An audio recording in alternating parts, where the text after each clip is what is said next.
Akhir-akhir ini banyak banget ya berita tentang KDRT. Sedih deh.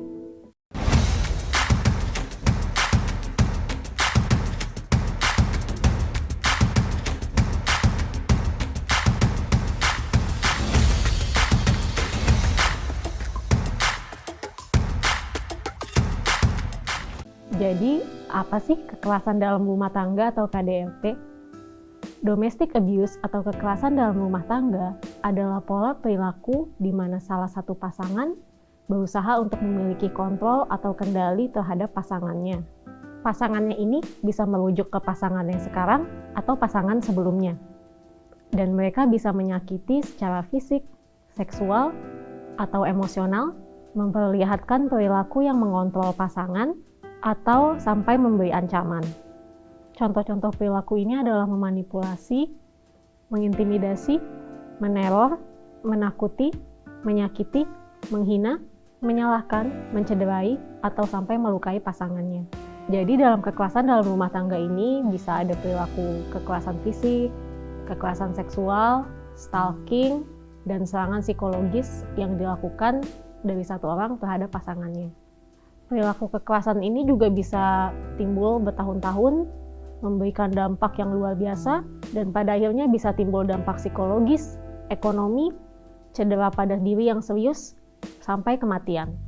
KDRT bisa terjadi pada siapa saja, tidak memandang ras, usia, jenis kelamin, agama, atau orientasi seksual. Dan juga bisa terjadi pada pasangan yang mungkin baru saja berpacaran, atau yang sudah tinggal bersama dan menikah. Anak-anak, saudara, atau lansia yang juga menjadi anggota keluarga tersebut juga bisa menjadi korban KDRT. Lalu, apakah ada faktor risiko yang bisa mempengaruhi seseorang untuk melakukan KDRT? Jawabannya ada. Ada faktor yang memang dikaitkan dengan kemungkinan seseorang lebih besar melakukan KDRT dibanding yang lain. Namun begitu, faktor-faktor ini bukan menjadi penyebab utama terjadinya KDRT. Kekerasan dalam rumah tangga ini muncul akibat kombinasi dari faktor individu, faktor yang ada di dalam hubungan, komunitas tempat tinggalnya, serta faktor masyarakat secara keseluruhan. Untuk faktor risiko terkait individu, mungkin saja dia memiliki masalah dalam mengelola amarah atau memiliki anger management issue, memiliki kecemburuan, kepercayaan diri yang rendah, atau adanya kepercayaan dalam budayanya bahwa mereka berhak untuk mengontrol pasangannya. Mungkin saja dia memiliki ketergantungan alkohol dan obat-obatan yang membuat mereka kurang bisa mengendalikan impuls kekerasan yang bisa muncul. Lalu ada masalah ekonomi, sebelumnya memiliki riwayat perilaku abusif, dan mungkin saja selama mereka tumbuh besar, ada perilaku yang dipelajari dalam keluarga, bahwa kekerasan dalam keluarga adalah perilaku yang diterima. Lalu masuk ke faktor-faktor risiko dalam hubungan antar pasangan. Adanya konflik dalam hubungan seperti kecemburuan, rasa posesif, adanya ketegangan, perceraian atau perpisahan. Satu pasangan lebih dominan atau lebih mengontrol hubungan bila dibanding dengan pasangan lainnya. Ada keluarga yang sedang mengalami masalah ekonomi, lalu hubungan dan interaksi keluarga yang tidak sehat. Saat kecil, ada pasangan yang melihat kekerasan yang terjadi antara orang tua.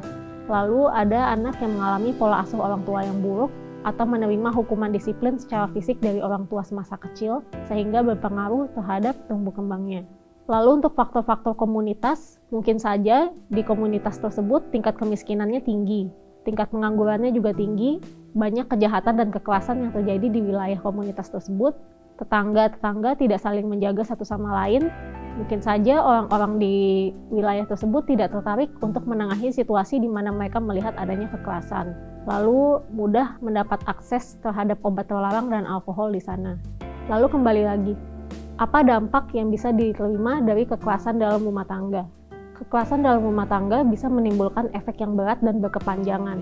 Mereka yang menjadi korban kekerasan bisa mengalami peningkatan risiko mengalami depresi, PTSD, kecemasan, lebih rentan menyalahgunakan obat, alkohol, dan terlibat dalam perilaku seksual yang berisiko.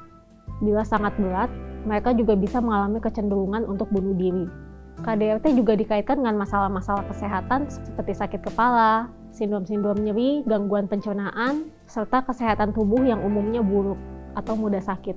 Anak-anak yang tumbuh dalam lingkungan keluarga yang mengalami kekerasan juga bisa mengalami berbagai gangguan emosional dan perilaku.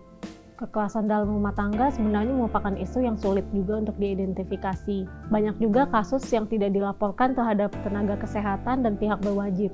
Tentunya masalah ini menjadi masalah kita bersama. Ingatlah, tidak ada orang yang berhak dilukai dan mendapat perlakuan seperti ini. Ketahuilah bahwa kekerasan yang Anda alami itu bukan kesalahan dari Anda. Ingatlah bahwa Anda tidak sendiri. Bila Anda menjadi korban KDRT, jangan ragu untuk melapor ke pihak berwajib atau lembaga-lembaga terkait seperti Kementerian Sosial atau Komnas Perempuan. Bila video ini bermanfaat, Anda bisa mengunjungi artikel-artikel di situs kami dan jangan lupa untuk follow sosial media kami. AI Care, Your Smart Health Companion.